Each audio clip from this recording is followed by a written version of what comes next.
Good morning, everyone, and welcome to our Mind the Moments Tuesday morning gathering, brought to you by Harvard Pilgrim Healthcare and Tufts Health Plan. This is a place where we invite experienced mindfulness instructors to speak with us about what mindfulness means to them and to discuss as a community how we can incorporate these practices into our daily lives. I'm Suzanne Rowe Palacino, and I'm absolutely delighted to be here with Zeenat Potia, one of our rock star mindfulness instructors with Harvard Pilgrim Healthcare. So good morning, Zeenat, and thank you so much for being with us. Good morning, Suzanne. I'm so happy to be with you and Yeah, a warm welcome it's to all. yeah. And it's so, each of our instructors, we love welcoming back. I feel like we haven't had Zeenat on in a little while. So this is all great for all of us. So happy to see you. So welcome to everyone. I see people still joining, but just for anybody that's new, today we'll start off with a question for the group. And Zeenat will share that question, and I'll also share it through the chat, so folks will see that. And then she'll lead us in at least a 12-minute guided practice. After that, we'll have time for some questions. So if you could go to the bottom of your screen on Zoom and open up the chat, you'll see that down there. Once you open up the chat, you will have the opportunity to click the drop-down menu. And the drop-down menu on the bottom, it says hosts and panelists. You can click on that blue drop-down menu and you can choose everyone. And then everyone will be able to see the questions and comments that you might type in. But if that's not anything you want to do, no worries. Just keep it on hosts and panelists, whatever works for you. So with that, good morning to all, and welcome if you're joining us now. And Zeenat, what is the question for the group today? Thank you, Suzanne. The question for today is inviting folks to reflect on and share any end of year traditions that you have. So, and really, the prompt is very wide. So if there are family traditions, they're welcome. If there are traditions that you like to do just with yourself, they're welcome, or maybe with a pet or kids or whatever comes to mind, to kind of harvest from the group. Yeah, I think this is such a lovely question. So, and it reaches our arms out to anybody's lovely tradition. So, I celebrate Christmas, my family and I, along with a few other things. We celebrate Christmas Mahana Kwanzaa in our neighborhood. So it's kind of a funny thing that we do, but we ourselves celebrate Christmas, and we always Christmas morning, we don't open any gifts. We just we'll have a little breakfast and start with our stockings, because our stockings are everybody's favorite thing. They're just little gifts, little silly gifts. So that's our tradition. I love that. I love the Yeah, stockings. thank you. We do stockings too, and I put a little mandarin and a penny in each of the stockings. It's something that I learned from an older friend. That's something she did with her family through the years, and I believe there's some medieval connection to that tradition. So I haven't looked up what it means, but I will be doing that. But we do that, so that's always in the bottom of the stocking. It's funny because my parents used to fill our stockings with like an apple and orange, and I thought it was a way to fill it up. So, because they didn't have as much stuff to put in there. But maybe, who knew? Maybe they knew of a tradition I didn't know. Yeah. That's lovely. So let's see what everybody else has to say. Make a list of my achievements and lessons learned from the year. Lovely, Brittany. Host family gathering on Christmas Eve. Yeah, I like that. Decorating live Christmas tree with collection of ornaments from over many years. Christmas night, after a long day of cooking and cleaning, we head out to see Christmas lights and get our yearly McDonald's fries. Oh my gosh, Brenda, I have a very similar solution, or very similar tradition to that. That's great. Open one gift on Christmas Eve, open stockings, then breakfast and gifts, but we focus more on experiences and gifts. I'm with you on that. Menashe. On Christmas Eve, I take my family to see Christmas lights. We watch a Christmas movie. My sister and I decorate our trees with ornaments from my mom. We think she'd love to see our traditions continuing in our homes. I do the same thing. Oh, that makes my heart full. We put our childhood stocking in the toe. We put our childhood stocking in the toe of our stocking. It's very cool to see grandma's very old, tiny stocking from the old days. That's so cool. Oh, I love that. Very cool. Christmas Day is always pajama day with good food, puzzles, music, games, and movies. What a great question, Zeenat. I love it. I love hearing everybody's. We've been doing a gratitude jar for New Year's Eve, just having a jar that people put things in throughout the year and then we read them all. And, you know, it's sometimes the idea is good. Sometimes the execution people forget about the gratitude jar, Yeah. but it's still fun. There are some things in there. When I lived in Chicago, I had someone that worked for me that he and his girlfriend would, well, then wife would, in the beginning of the year, put a goal in an envelope, like a goal for the year. Like, for example, this coming January, they would put, this is my goal for the year, put in an envelope, seal it, and then not open it until New Year's Eve of the next year, and see how they did towards it, and not be too heavy with it, but just say, okay, we'll think about this during the year, but not open it up until the next year. So Nice. yeah. Colleen bakes cookies for Christmas, many of them, the same ones every year. Yeah. Juan started a new tradition this year. Elf on a Shelf for my 5-year-old son. We used to do Elf on a Shelf. I love that. Rizvana, that is the sweetest.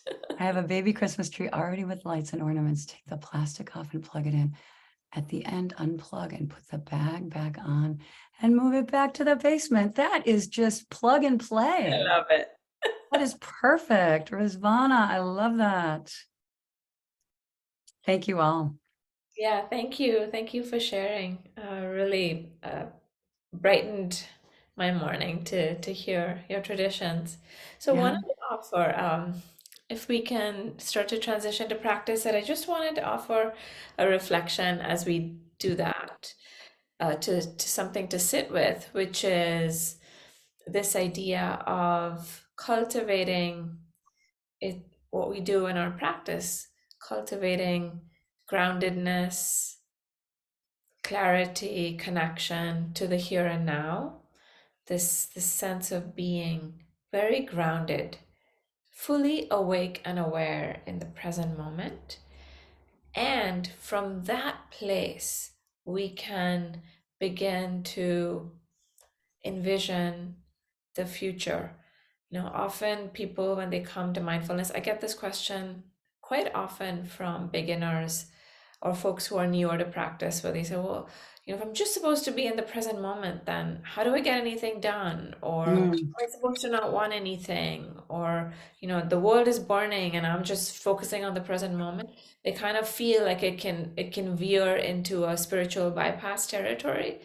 And that's not the point at all. The point is that the more awake and alive we are to our present experience, because life is only being lived in the present, it gives us more, it frees up more energy, more creativity for us to have dreams and to hope and to know ourselves. You know, what is it that I want? How do I want my life to look?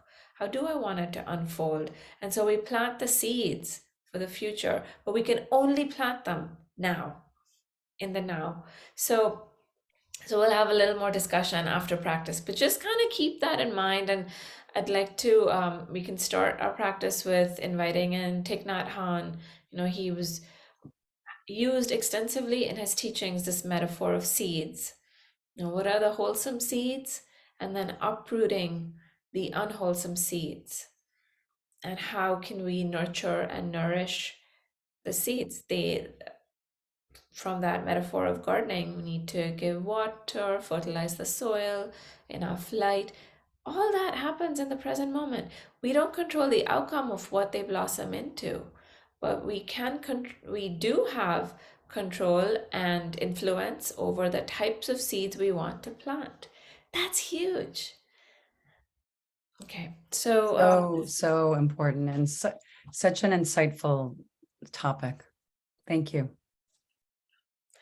just finding your posture, your shape, whatever that looks like. If you need to stretch or move the body in any way to get ready to come into some stillness, please feel free to do that.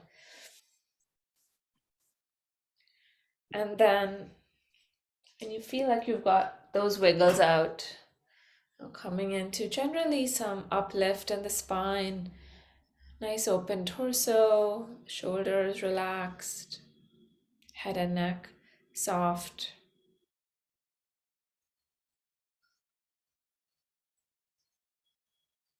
You're welcome to close the eyes or have a soft gaze.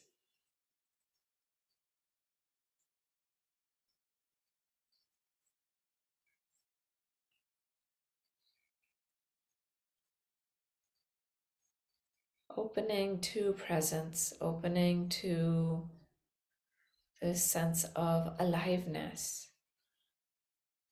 that's always here.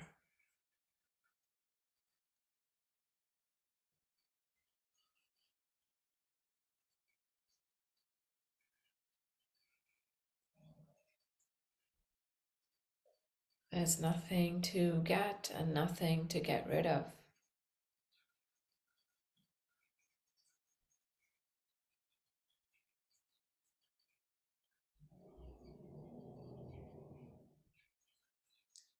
And we orient to opening to awareness.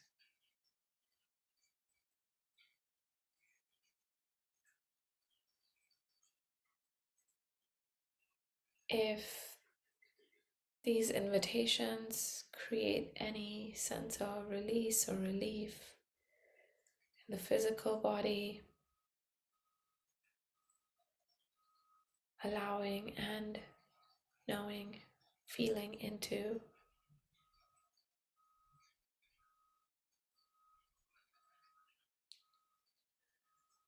Just being, feeling the heaviness of the body, its connection to the earth.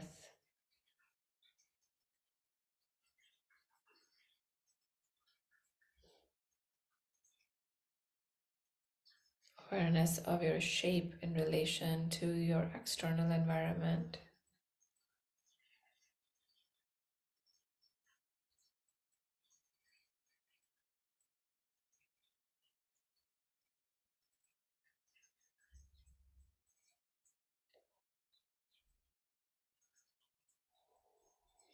And if at all possible, shifting the orientation to my body, my meditation, my time, to this body, this sitting, in this moment, right here and right now.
And as things are known through the sense doors, hearing, Sensing through the body moment to moment as the experience unfolds. Be aware of the thoughts as well. It's a sense door of thinking. It's a sixth sense door in Buddhist teachings.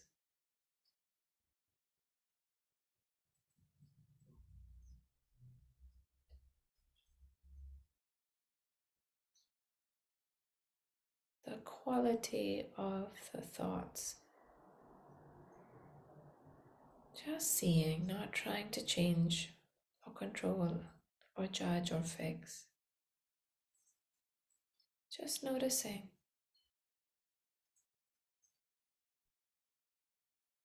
Is it a wholesome, beneficial thought?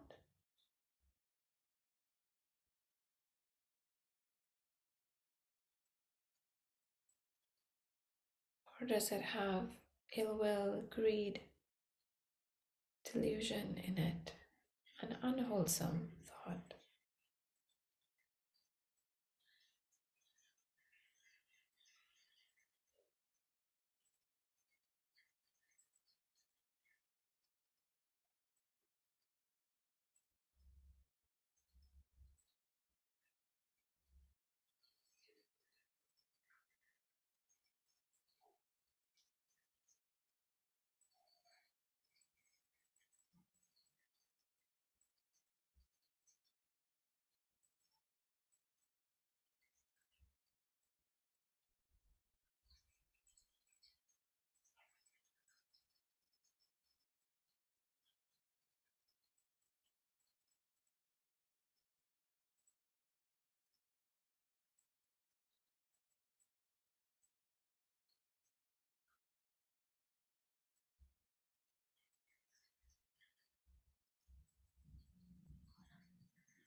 Keep grounding in the body as the mind rests in awareness.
In a moment or so, I'll invite the sound of a bell.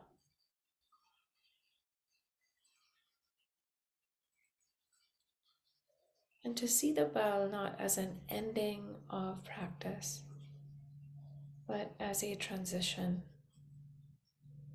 So the mindfulness, the presence, the awareness that we've been cultivating, that we've been resting in,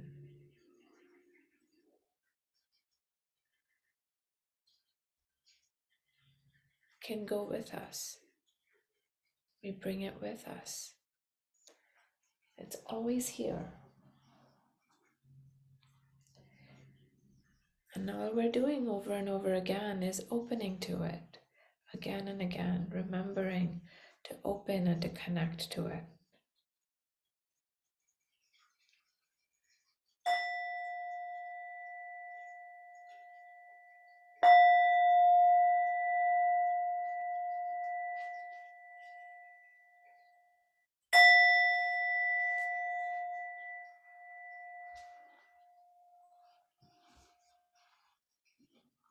Okay, so welcome back. And again, please feel free to stretch or move the body in any way. Thank you for your practice. So Thank you so much, Zeenat. most welcome. If there's any questions or reflections, please ask in the chat. I wanted to offer just a couple of thoughts of, how to kind of envision the future, especially around this time. People tend to have goals and make resolutions, etc. Is something to bear in mind is, nothing wrong with any of that, and we find our ways to do it with. Intentions is something that can be really useful as opposed to a goal. An intention, again, being a seed that we plant. It is said that everything rests on the tip of our intention. And so I personally find that to be a gentler way to envision the future is what really matters? What do I want to cultivate? What do I want to grow? What do I want to nourish within myself? Another fun, if you're a visual person, you can try is a vision board. Some of you may already be doing that. It's something I started doing with my older daughter last year, and so we just sit together with a bunch of magazines, and it can be a really meditative process to see what image resonates, if there are certain things you want to do, places you want to go. Again, dreaming, allowing the system to know itself as an act of self-awareness, and then putting it visually down on the paper or cardboard or whatever you're using for vision boarding. So there's many things. There's this 10-year exercise. I don't know if any of you have heard of it, but it's very popular. So whatever you do to bring presence and mindfulness to that, so it doesn't have this energy of desperation, of wanting a particular outcome. We do the work. We need to, it's action coming from love. And then we let go over and over again of the outcome and make space for things to unfold, kind of get out of our own way, if you will. I love that idea, Tammy. People are chiming in about it. Yeah, that is such a lovely, light way to look at the new year, because I agree. Many people are like, oh, it's time to work out. It's time to do this. It's time to do this. And it's a lighter way to just, and I have 22 and 24-year-old kids. You just gave me a wonderful idea of what to do on Christmas Day, because we're all together just hanging out. So lovely. Lovely. Yeah, and to Suzanne, to your point, it can be a connecting thing that you do with others. It's a way to connect. And the where is it coming from is also just a good to be aware of. Is it a critical voice of self-improvement or tightness, or is it a gentler, more loving voice? Can really be a game changer, because if we're the whip cracking, in my experience, has a short shelf life because eventually other parts of the system want to rebel against that naturally. Who wants to be criticized and judged?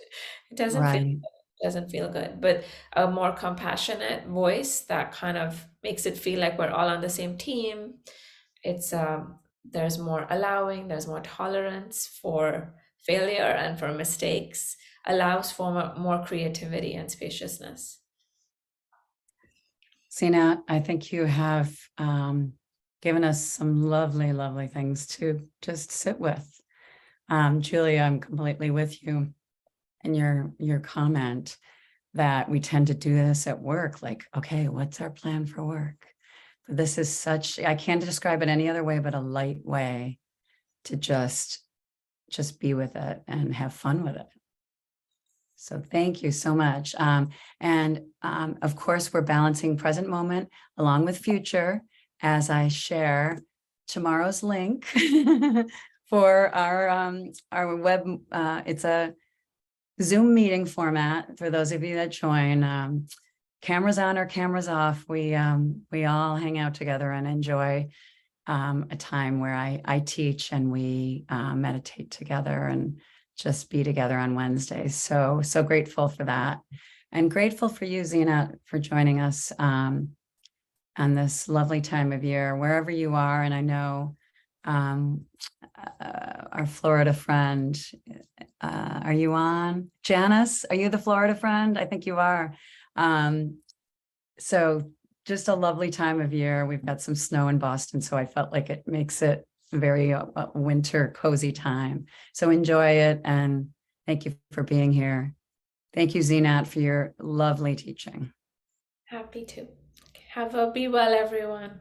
Yes, be well and see you soon. Tomorrow, I'll be here. Thursday, Tara Healy will be on her own. I'm off, but we'll see you the following Tuesday. All right, have a great, great morning. See you soon.